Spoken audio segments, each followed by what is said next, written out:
Welcome to lesson 3 of this course. This lesson is all about how to build responsive designs using Bubble, so that your app's UI can adapt to any device regardless of its screen size. So without further ado, let's get started with this lesson. So as mentioned on the previous lesson, the Design tab has two sub-tabs, the UI Builder as well as the Responsive tab. And the Responsive tab is what you use in order to configure the responsiveness of your application. So recently, Bubble released a new responsive engine.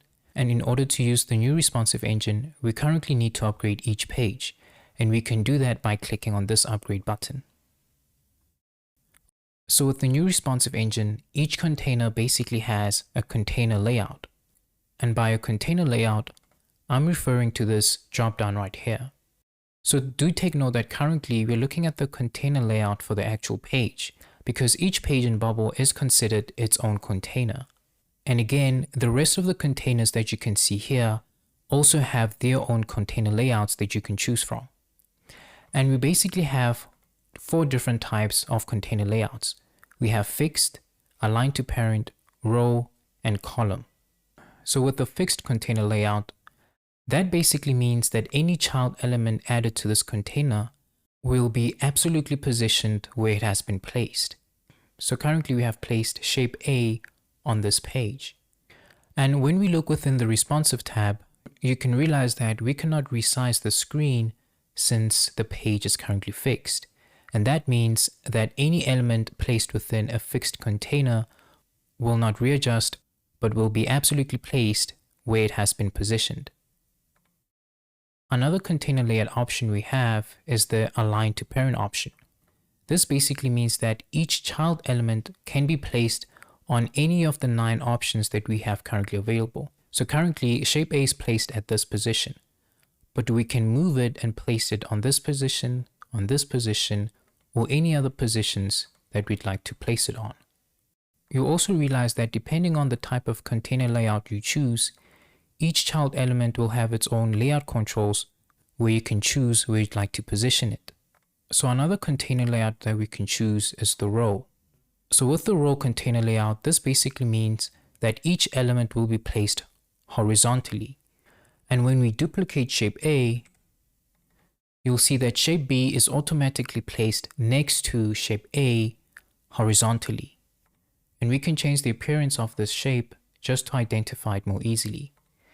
Again, we can duplicate it further, and you can see that shape C is also placed horizontally next to the previous element. And with the row container layout, each element will have these specific layout controls. So you have 3 options in order to edit the vertical alignment. You can either click this one or that one, and it will change where the element is aligned vertically. And you can also reposition the element by clicking next or make last.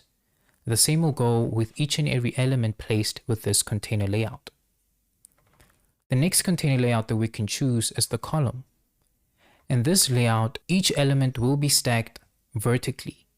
And again, each element will have its own layout controls for this specific type of container layout. For example, the horizontal alignment, you can either choose this option, or that option. And you can also make it to be placed as the next element or as the last one. So it's now time to use what we've learned about responsive design in order to make this form mobile responsive.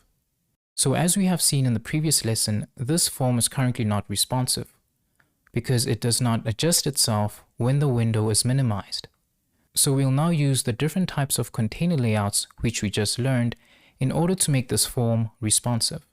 So a best practice is always to group elements that are related to one another in one single group. For example, we will group all these elements into their own group. And as you can see here, we are given options in the types of containers that we can group these elements into. But as we remember, the fixed container group is not a responsive container.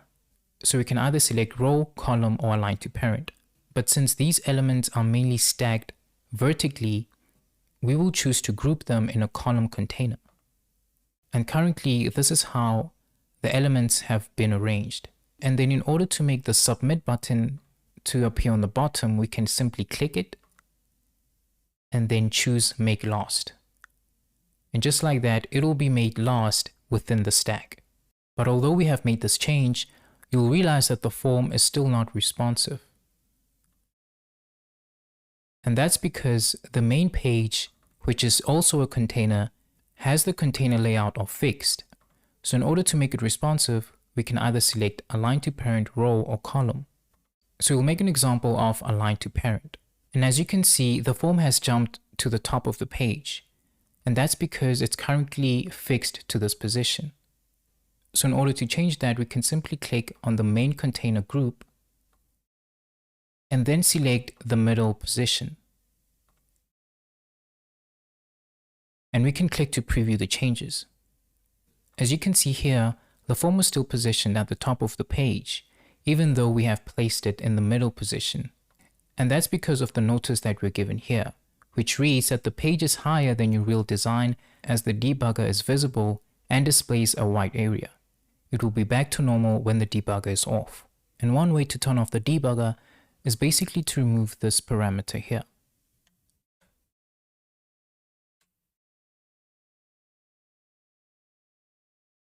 And as you can see, the debugger is off and now we have a more realistic look of our page height. And as you can see, the form is currently now placed in the middle. So remember that the main page container is currently set to the align to parent container layout. And now that we have changed to this responsive layout, we can check the page in order to see if it's responsive. As you can see, the form is now responsive because it adjusts itself based on the size of the window. But let's now fix how these elements are placed in order to go back to the look that we previously had. So previously we had the name and surname field placed horizontally. So in order to place things horizontally, we remember that we can use the row container layout. So that means that we can group these elements together within a row container. And just like that, they are now stacked horizontally. So let's now fix the width of this group.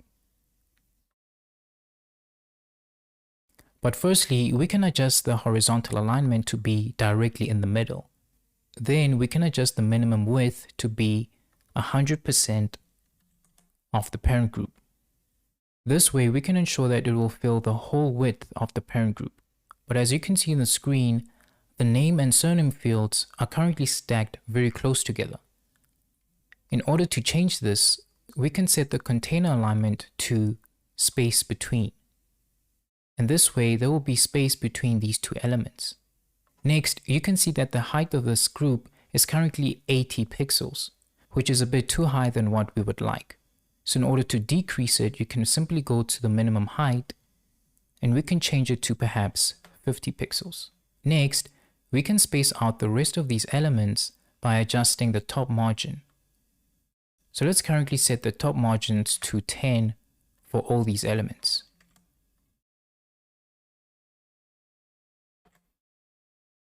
That way there's a bit more space for each element. Then we'll also make some width adjustments to all these elements so that they also fill in the entire width of the parent container. We can start with the email field, and instead of making it fixed width, we can change it to 100%. We can also do the same for the dropdown.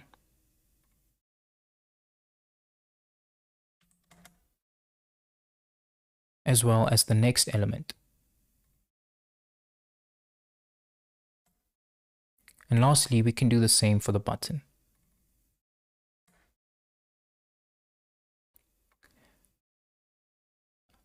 Because of the adjustments we've just made, the form now looks like how we previously had it before, and we can check by previewing this page.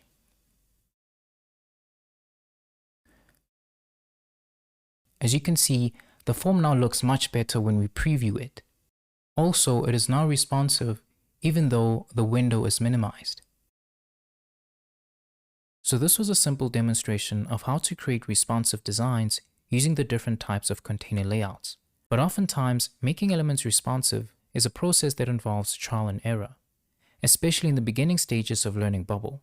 But with enough time and practice, you'll get the hang of how to create responsive designs. But in the next lesson, we'll learn more about the database, which is an important part of any application. and we learn how to set it up for your own bubble app. So thanks for watching this video, and I'll see you in lesson 4.